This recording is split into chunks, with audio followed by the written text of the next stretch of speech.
Welcome back. Blake Goodrich here, Thirdphasoefmoon. We're live taking your calls from around the world. Lots of callers in tonight.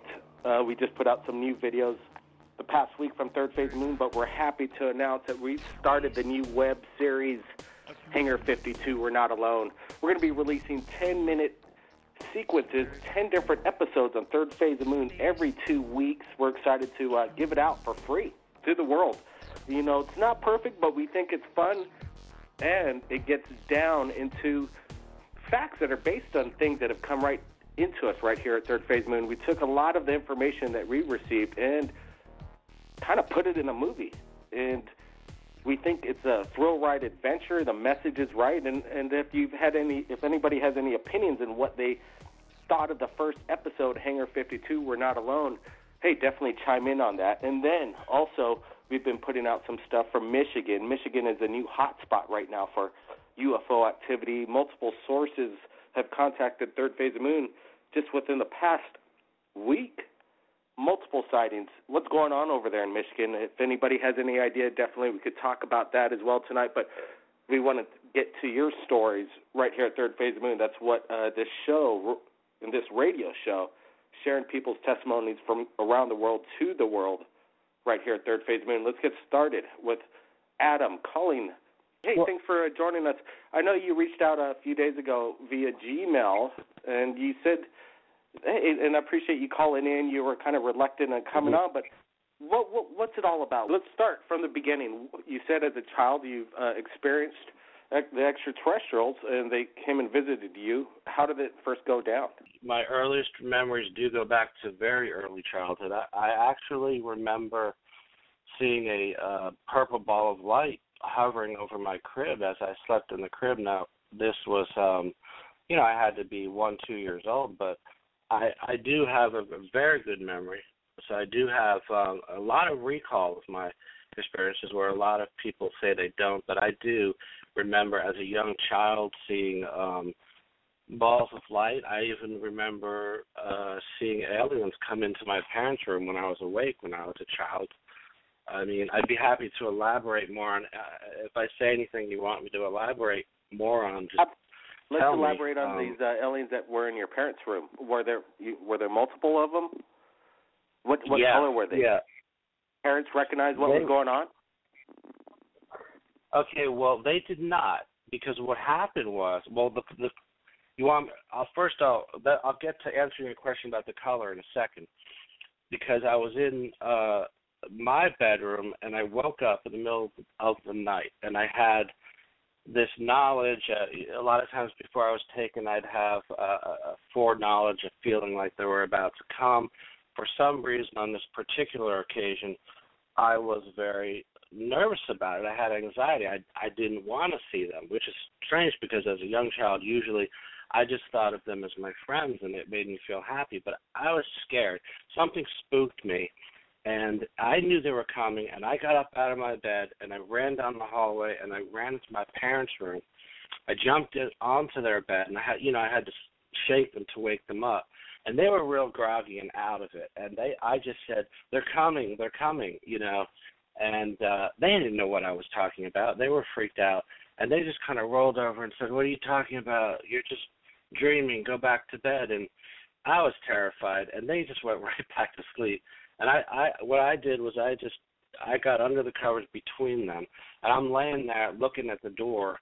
And then, sure enough, as soon as my parents go back under, fall asleep, 3 of these small grays come in the room.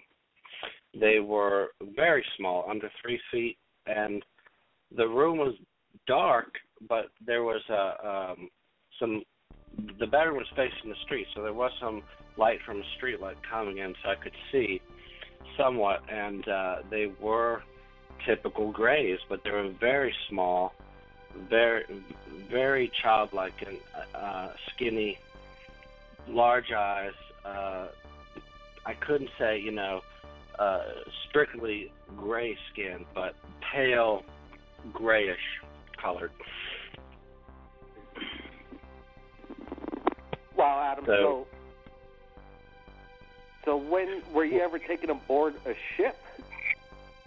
Oh yeah. Well, I have memories of being taken aboard a craft. I could tell you, well, actually, this skips ahead to when I was just after I graduated high school, but this is what I emailed you, actually a photograph which I took, which has a UFO over a boat, and you'll have to look at that later. I'm sure you didn't get a chance to look at it because I just emailed it an hour ago.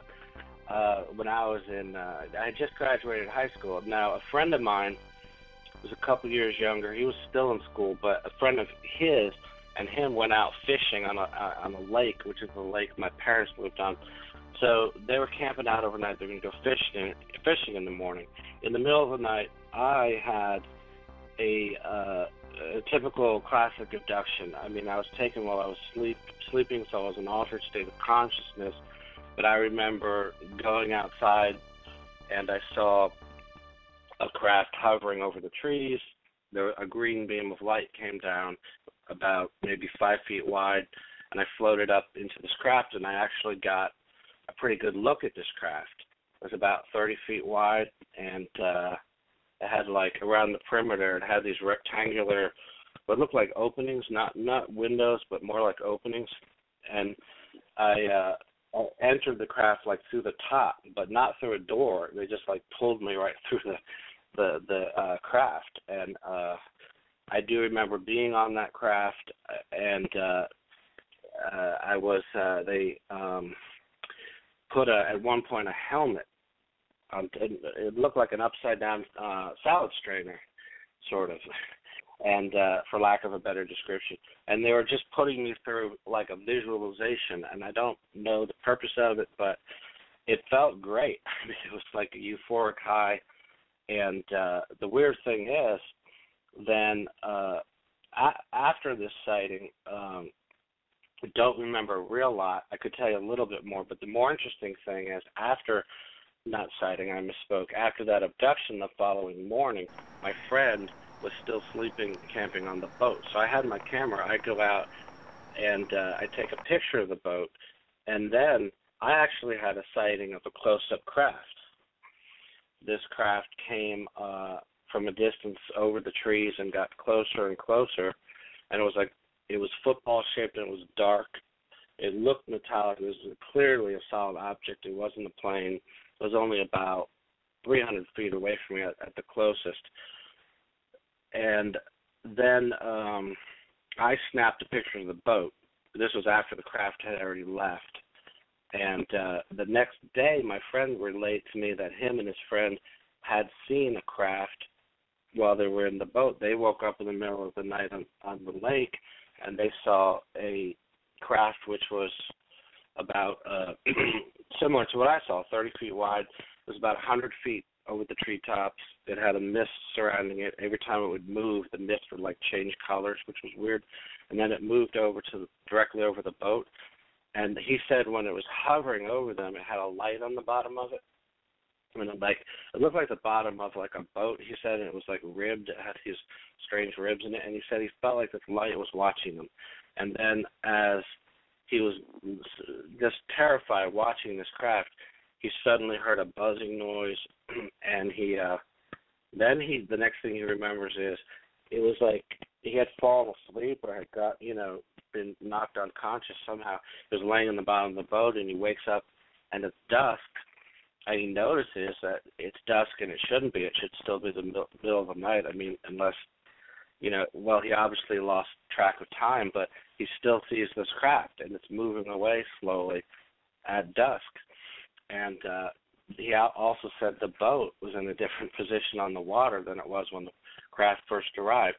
Now, he told me about this sighting that afternoon, the morning following my memory of me and him being taken, and that's the part I skipped over. When I was on that craft, I remember seeing him come up through the floor of the craft, and he was on the craft with me doing that same thing, the visualization.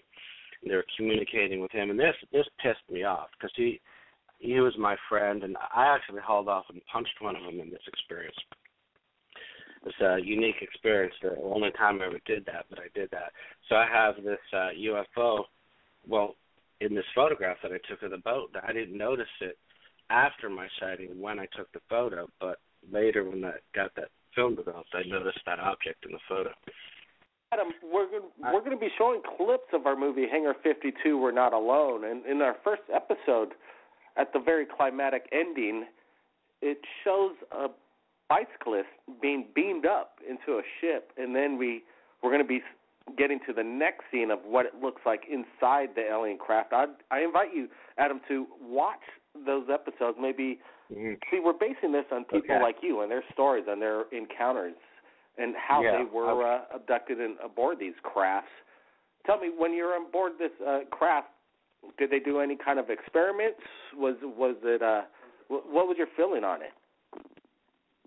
Well, I have a very distinct memory. At one point, they were taking I think a skin sample that I had woke up one time with a cut, like a scalpel cut on my leg, and I felt it.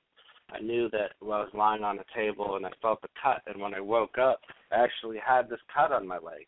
And my father's a retired physician, and he looked at that, and he said he couldn't explain it, because I said, but how could you get that just laying in bed overnight? I didn't bump my knee.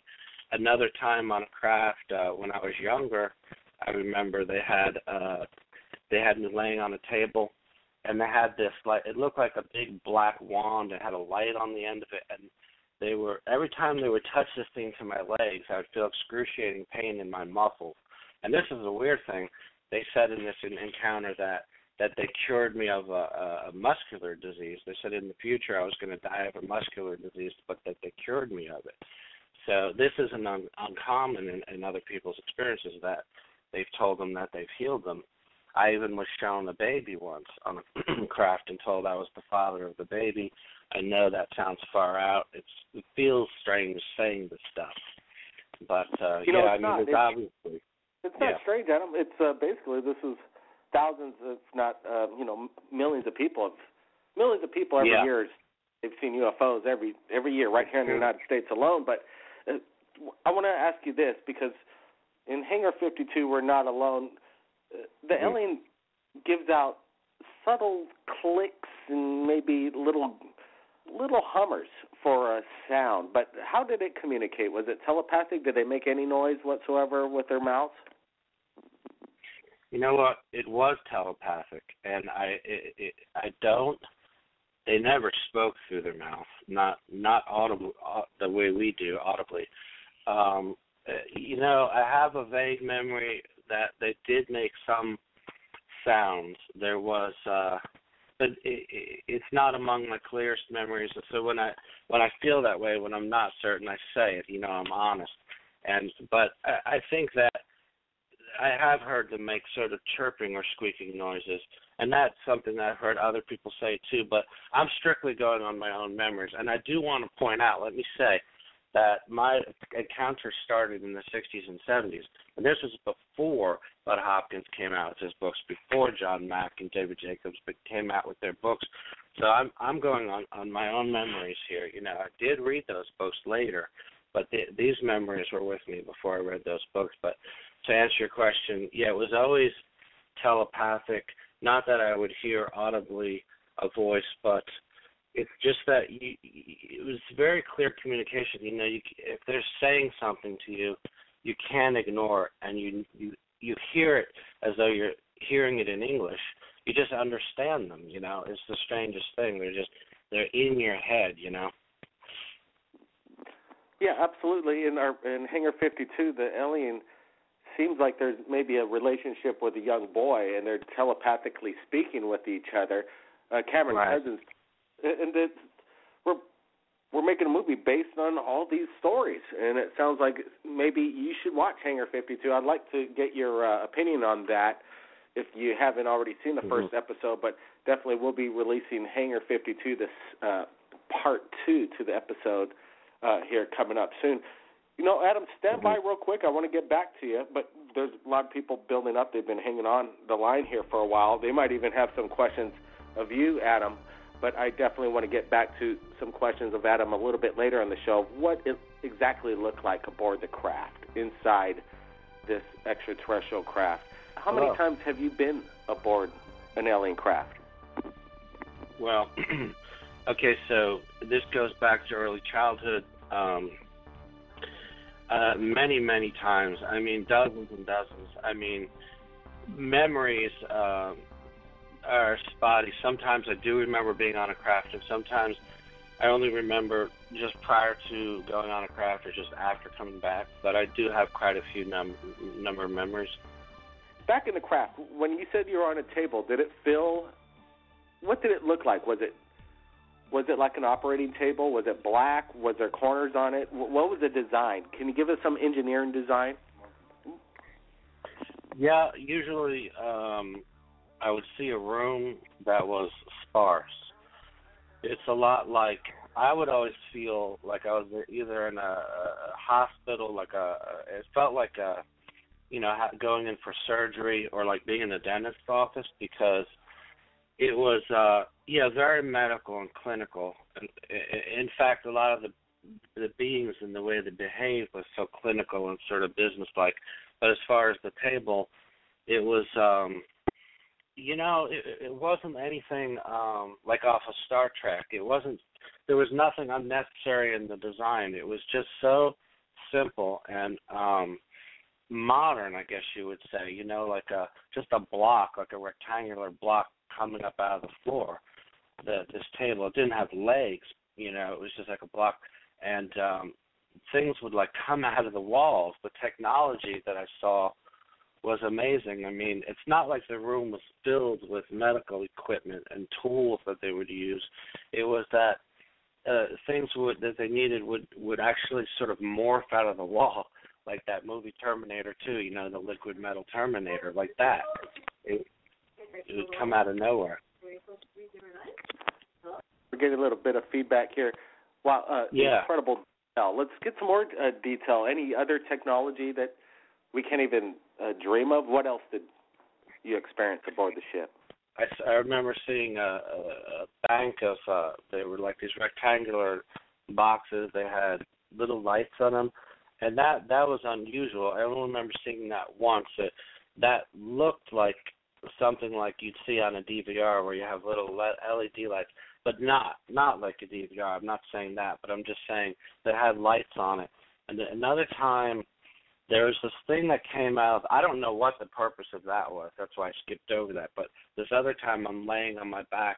I was about like 13 years old, and this thing came out of the wall that it reminded me of what you see in the dentist's office. It was this round thing about 2-3 feet wide that looked like it had an eye in the middle of it.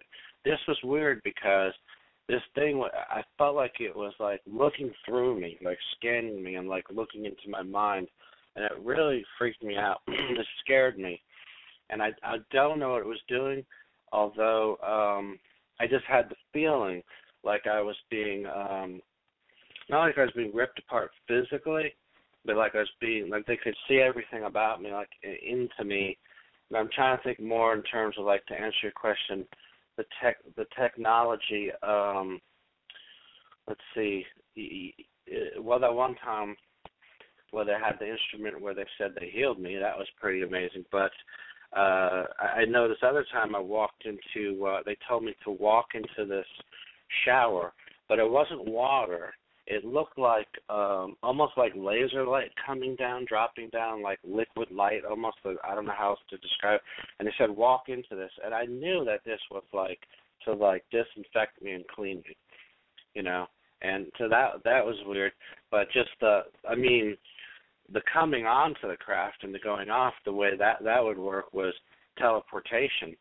I mean, they would do that in either of two ways. Either I would physically rise up in a beam of either blue or green light, or they would transform me into either a streak of light or a ball of light, because I remember being with aliens and seeing them transform into a ball of light, and I was aware that I was also, but I could still see. And then when I moved into the craft, like I said, we teleported through the actual hull of the craft. There wasn't a door, and that's something I've experienced leaving my house a lot of times. Actually, just not even with that necessarily turning into a ball of light, but they have the technology to somehow change the molecular structure of your body so that you can actually pass through a wall, just like people describe it. It's the weirdest thing, just to walk through a wall, you know. That's the amazing technology they have. Let me ask you, that's when you teleport, what's the feeling like? Do you feel your molecules separate in a matter of a fraction of a second? Is there any kind of sensation?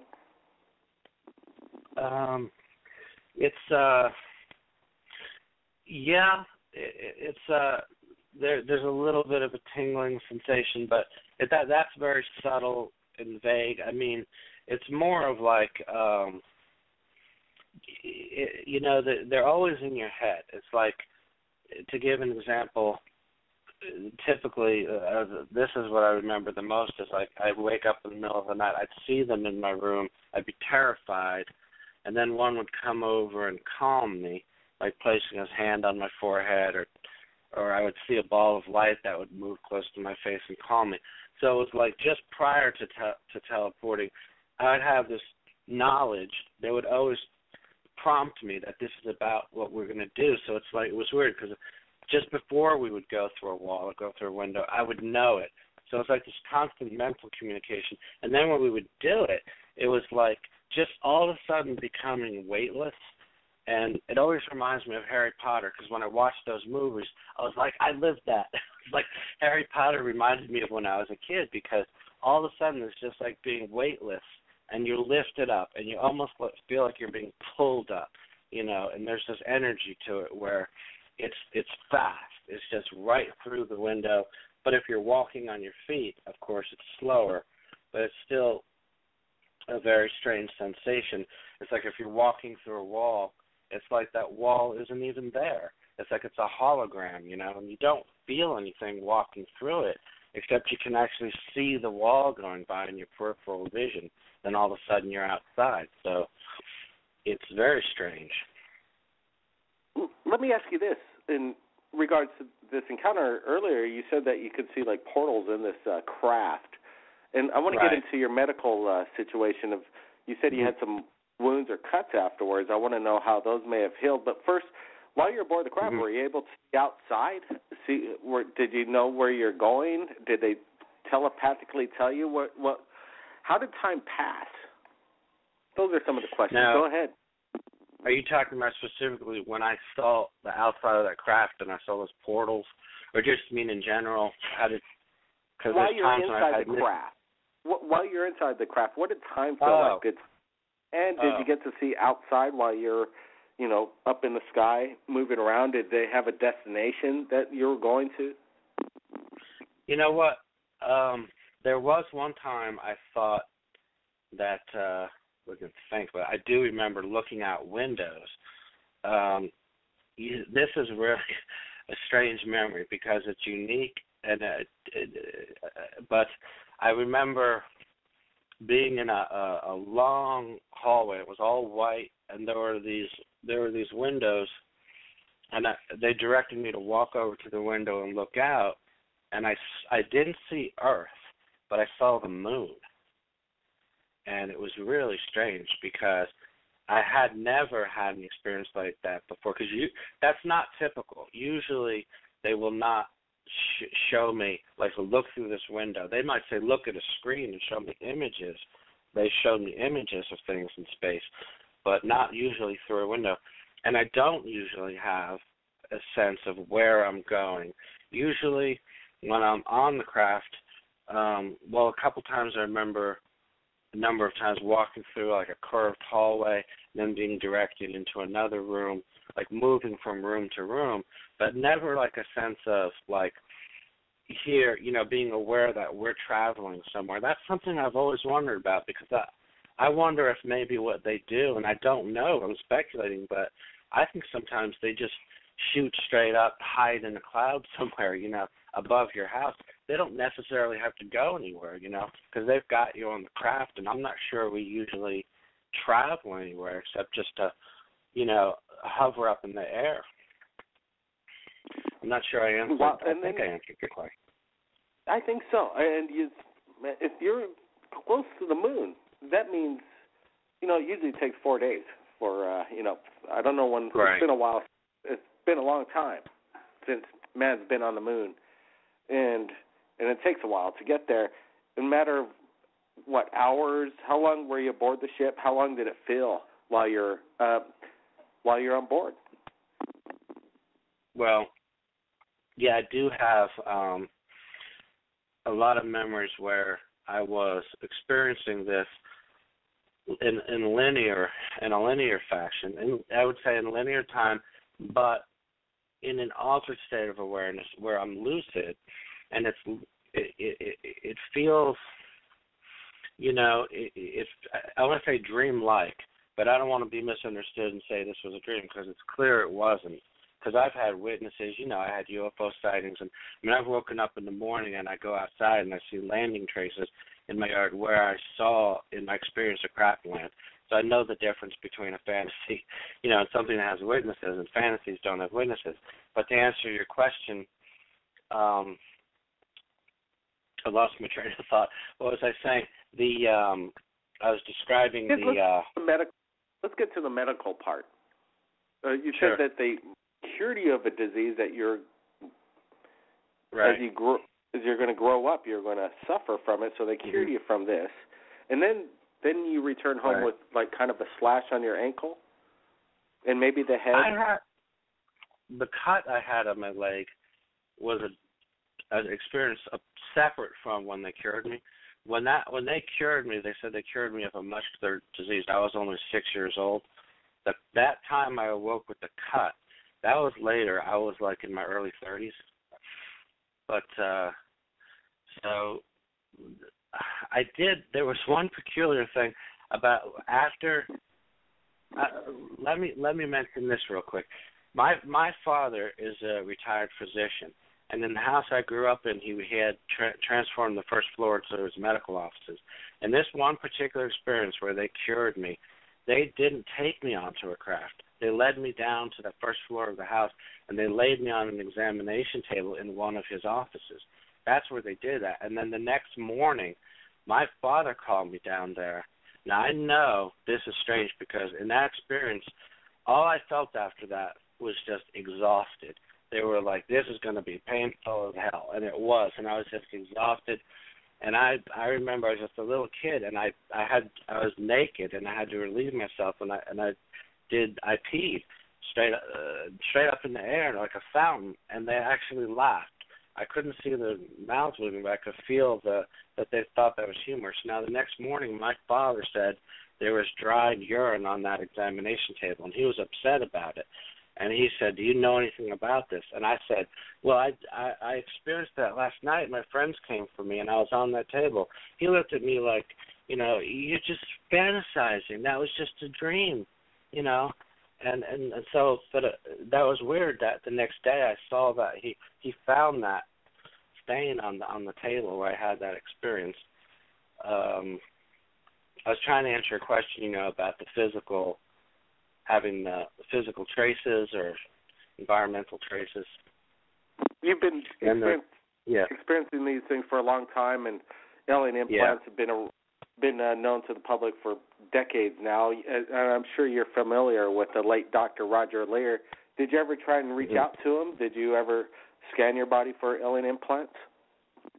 I did not ever get any type of scan, although one time I was in a doctor's office, and I asked him to look in my nose. I felt comfortable asking him because it was a little strange. I actually said that I had these strange experiences, and I wanted him to check my nasal cavity for scars because I had read Hopkins' book where some people had scars in their noses. I had never tried to reach out to Dr. Leir, but he said that he didn't see any scars.